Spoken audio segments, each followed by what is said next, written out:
Então, a paz do Senhor a todos. Nós vamos Amém. meditar um pouquinho no livro de Lucas, capítulo 5, do versículo 1 ao 11. Lucas 5, do versículo 1 ao 11. Eu vou ler, nós vamos depois deixar aqui, eu vou passando algumas passagens e os irmãos vão lendo, tá bom? Então, Lucas 5, do versículo 1 ao 11, fala sobre a pesca maravilhosa. Vamos meditar um pouquinho nisso. E aconteceu que, apertando-o, quem? Jesus, né? A multidão apertando a Jesus para ouvir a palavra de Deus, estava ele junto ao lago de Genezaré. E viu estar dois barcos junto à praia do lago e os pescadores.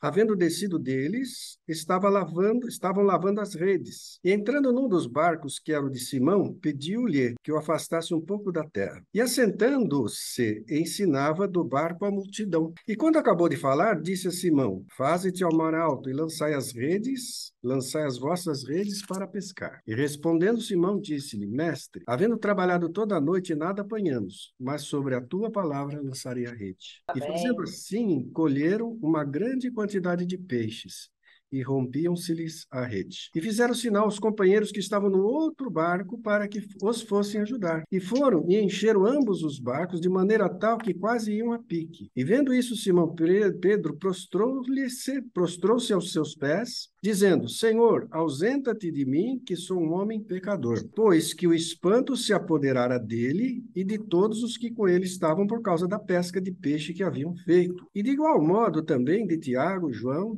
filhos de Zebedeu, que eram companheiros de Simão, e disse-lhes Jesus a Simão: Não temas, de agora em diante serás pescador de homens. E levando os barcos para a terra, deixaram tudo e o seguiram. Essa passagem também, ela encontra também no livro de Mateus 4, de 18 a 22, Marcos de 1, de 16 a 20. Aqui, vocês sabem muito bem que foi um dos primeiros milagres, né? Quando ele estava já chamando os seus discípulos. Aqui, Jesus encontrou um dos barcos, ele encontrou o barco de quem? De Simão Pedro. Ali parece que, olhando, observando aqui a palavra, parece que havia uma cooperativa de pescadores, né? Um cooperava com o outro. Então, Pedro estava junto com seus companheiros, né? Tiago, João, Zebedeu.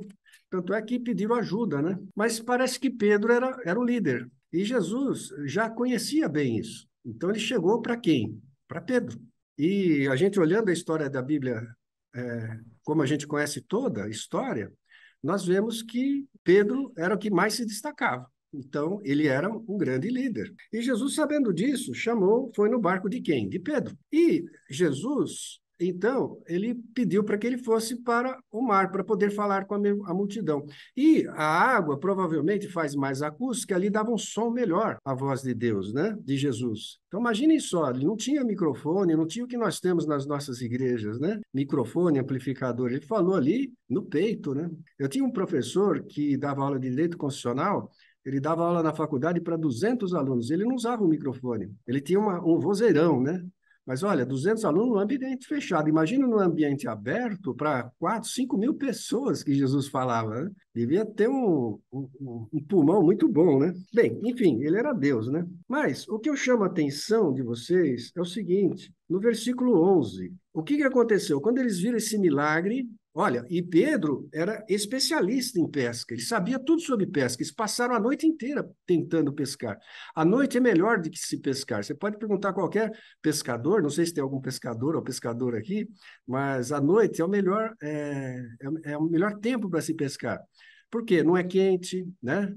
Os peixes se afloram à flor da água, então é muito mais fácil. E eles passaram a noite inteira, nada pegaram. E Jesus fala: vai e joga a tarrafa ou a rede, né? E tenta e vai pescar.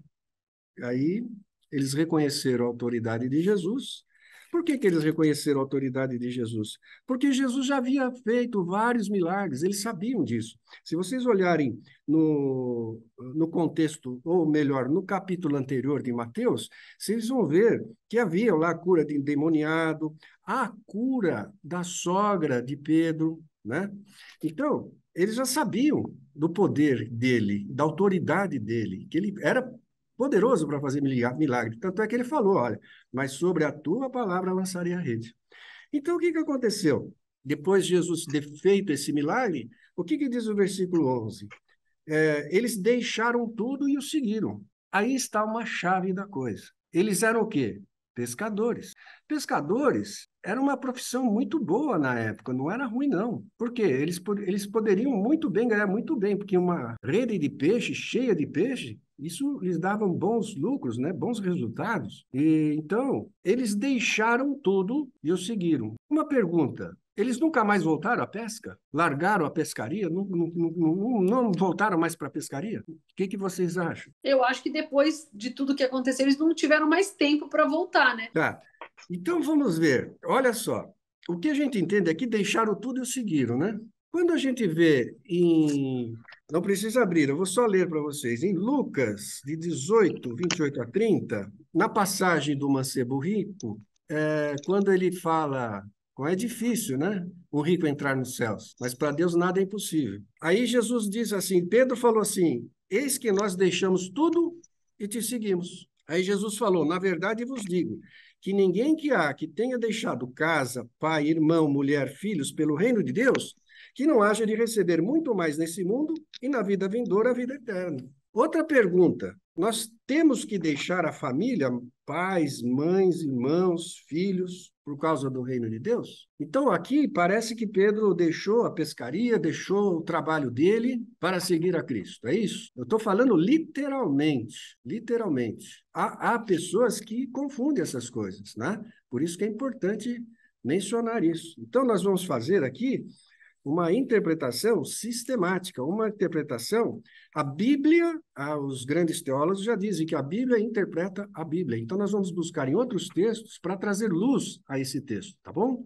Será que eles não pescaram mais? Pedro era solteiro ou era casado? Eu já falei isso no começo. Casado, tinha sogra de Pedro. Era casado. Onde está isso? Está em Lucas, no capítulo anterior, 4, no versículo 38. Diz assim: Ora, levantando-se Jesus da sinagoga, entrou na casa de Simão, e a sogra de Simão estava enferma com muita febre, e rogaram-lhe por ela. Ora, se ele tinha sogra, provavelmente tinha mulher e era casado, né? Então, se ele deixou tudo, será que ele deixou a pescaria? Deixou a mulher também? Deixou a sogra? Aí não é muita grande novidade, né? Mas deixou tudo para seguir a Jesus, é isso? E seguiram lá, todos os discípulos largaram tudo para seguir a Jesus? É isso que diz a palavra? É isso que Jesus quer nos ensinar? Eu acho que tem duas situações, né? Naquela época, eles não tinham como fazer como a gente faz hoje, né? Pega o avião, vai em algum lugar e volta. Acho que naquela época era tudo andando, era tudo muito distante, você não tinha comunicação, então era literalmente tchau, e não sei se eu volto, quando volto, se volto, né? E talvez também esteja um pouco relacionado com abandonar não só as pessoas, mas abandonar os hábitos, abandonar as práticas que não eram segundo a vontade do Senhor, né? Tá. E Jesus também não falou que ia tornar pescador de homens? Ia falou que ia tornar pescador de homens. Tanto é que depois da ressurreição, do batismo com o Espírito Santo, do Pentecostes, eles se tornaram grandes pregadores, né? Pedro fala: Nossa, mas aquele homem que era pescador fala desse jeito, era o Espírito Santo, né? Aliás, fez uma boa faculdade, né? 3 anos, faculdade, mestrado, doutorado, né? Com o próprio mestre, né? Mas vejam, o conhecimento a gente adquire, a gente vai aprendendo com o tempo, né? A gente viu isso numa outra reflexão passada, que o próprio Jesus, menino Jesus, ele era uma criança normal e foi adquirindo ao longo dos anos, né, o conhecimento. Então, aqui, vamos ver agora, vamos abrir, vocês me ajudem, no Evangelho de João, capítulo 21, verso 2 e 3. Alguém pode achar aqui Mateus 17, 24 a 27? Quem achar Mateus 17, 24 a 27, nós vamos ler também. Vamos percorrer aqui para saber se eles pararam de pescar ou se não pararam de pescar. Mesmo porque o Pedro provavelmente era rimo de família. Ele precisava do seu sustento porque era casado. Então, ele precisava... Aqui a Bíblia não fala se tinha filhos, né? Mas ele precisava sustentar sua família. Então, literalmente, é isso que nós vamos ver. Ou se aqui está num outro sentido. um sentido mais amplo, mais profundo, mais um sentido figurado. Nós vamos falar já já sobre isso. Alguém achou Mateus 17, 24 a 27? E chegando eles a Cafarnaum, aproximou-se de Pedro e os que cobravam as dracmas e disseram: O vosso mestre não paga as dracmas. Disse ele: Sim, e entrando em casa de Jesus, se lhe antecipou, dizendo: Que te parece, Simão, de quem cobra os reis da terra, os tributos ou o censo, dos seus filhos ou dos alheios? Disse-lhe Pedro: Dos alheios. Disse-lhe Jesus: Logo, então, livre os filhos. Mas para que os não escandalizemos, vai ao mar, lança o anzol, tira o primeiro peixe que subir, e abrindo-lhe a boca, encontrará um starter, toma-o e dá-o por mim e por ti. Amém. Olha que coisa maravilhosa. Pescar com Jesus, trabalhar com Jesus. Vai, lança. Olha, aqui, da outra vez, a primeira vez que nós vemos aqui na passagem, no começo do ministério, ele pescava de rede, veio um monte. Aqui ele pescou um peixinho só, pegou o tributo que estava lá dentro, a de dracma, e deu para o cobrador de impostos ali, né? Então, vejam, uma vara, um anzol, ele pegou um peixe, mas sobre a ordem de Jesus, a bênção de Jesus. Então, é isso que nós vamos meditar.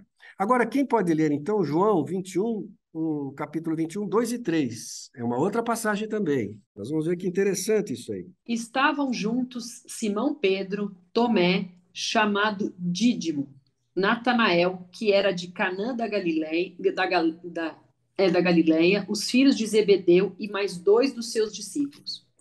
Disse-lhe Simão Pedro: Vou pescar. Disseram-lhe os outros: Também nós vamos contigo. Saíram e entraram no barco, e naquela noite nada apanharam. Então, vejam, isso aconteceu depois da ressurreição de Cristo, depois da ressurreição. Pedro falou assim: vou pescar. Será que ele falou isso porque estava triste, né, porque Jesus havia morrido? Não, não foi, porque Jesus já havia aparecido para eles na época quando Tomé não estava presente. Todos chegaram para Tomé, os 11, e falaram: olha, Jesus ressuscitou. E Tomé não acreditou. Então, quando ele disse, vou pescar, o que ele está dizendo? Ele não estava triste, ele já sabia que Jesus havia ressuscitado. Então, eles foram pescar porque, muito provavelmente, já era uma prática deles, a pescaria. Então, era o hábito que eles tinham para pescar. E não só ele, todos os outros. Nós vamos também. Aí, o que aconteceu? Jesus se aparece na praia, eles se assustam, né? Pedro estava nu e correu. Depois Jesus apareceu na praia, já com um jantar, né? Com peixe assado e pãozinho, e ainda falou, traga aí mais alguns peixes para a gente assar aqui para todos comerem. Então vejam que aqui nos mostra o seguinte, que nós não precisamos deixar o nosso trabalho, nós não precisamos largar as nossas atividades. O que Deus quer, o que Jesus quer, é um sentido figurado, não é literal. Largue a sua família, largue a sua mulher, os seus filhos. Não, ele quer que nós coloquemos a Jesus em primeiro lugar. Não é? Ele buscai a Deus em primeiro lugar. Os dois grandes mandamentos que ele resumiu foi: amarás a Deus, é o primeiro, com toda a tua força, toda a tua energia, todo o teu coração. Então, é isso que ele quer de nós. Não é deixar o seu trabalho, mas você continua no seu trabalho colocando Deus em primeiro lugar. Você tem gente que põe filho na frente de Deus. Então, não é para fazer isso. É Deus em primeiro lugar. Nós vamos ver mais um pouquinho. Então, olha, a Bíblia interpreta a Bíblia. Eu vou mostrar para vocês um livro, depois, se quiser, eu recomendo. É um livro que fala assim, a palavra é inerrante. E eu estava lendo isso, por acaso, ontem, está nas páginas 119, eu vou ler para os irmãos. Diz assim, toda a escritura que nos foi concedida por Deus, haveremos de descobrir que é perfeitamente consistente. E as parábolas e as passagens menos claras, então ele diz assim, alguma passagem que não está muito clara, elas se harmonizarão com aquelas que são perfeitamente claras. Então, quando a gente lê um texto isolado da Bíblia, às vezes não está claro. A gente lê outros trechos, eles vão dar luz e vão aclarear as ideias, a mensagem. Então, eles se harmonizarão com aquelas que são perfeitamente claras. E as declarações cujo significado é claro servirão para explicar aquelas parábolas, as parábolas e aquelas passagens que não são tão claras.